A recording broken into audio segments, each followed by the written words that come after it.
thermodynamics is not concerned about energy changes involved in a chemical reaction, the extent to which a chemical reaction proceeds, the rate at which a reaction proceeds, the feasibility of a chemical reaction.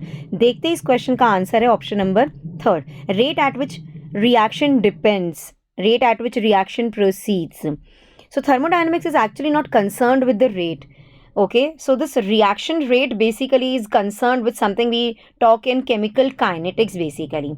Fine. So जो rate के बारे में हम यहाँ बात कर रहे हैं, रेट ऑफ रिएक्शन के बारे में जो हम बात कर रहे हैं, it is dealt with in the kinetics of a chemical reaction. Thermodynamics से इसका कोई लेना देना नहीं है. Yes, if I just talk about की energy changes involve in a chemical reaction, yes, the difference in the amount of stored chemical energy between the products and the reactants causes the energy change in a chemical reaction.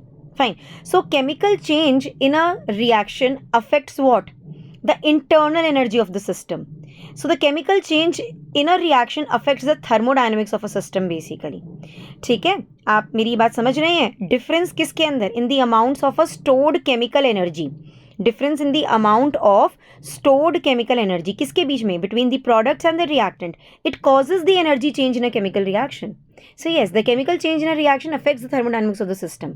Talking about option number B, the extent to which a reaction proceeds. Yes, absolutely right. The extent of a reaction is basically what?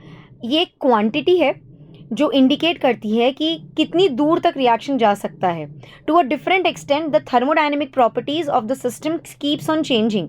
So extent of reaction affects thermodynamics. D वाला देखो कि reaction feasible है कि नहीं है, वो भी thermodynamics से रिलेटेड है. For a reaction to be feasible, reaction को होने के लिए एक पर्टिकुलर टेम्परेचर पे it must occur spontaneously, which means that no additional energy. इसका मतलब हम कुछ बाहर से नहीं दे रहे, अपने आप रिएक्शन हो रहा है, कोई एडिशनल एनर्जी की ज़रूरत नहीं है. So the feasibility of a chemical reaction जो होता है वो डिपेंड करती है on the sign of the Gibbs free energy basically. So yes, Gibbs free energy is a thermodynamical potential. So the feasibility of a chemical reaction has an effect on thermodynamics. So option number third is a statement that is not concerned about thermodynamics. I mean to say that is not in a range of thermodynamics. It's in the range of chemical kinetics basically.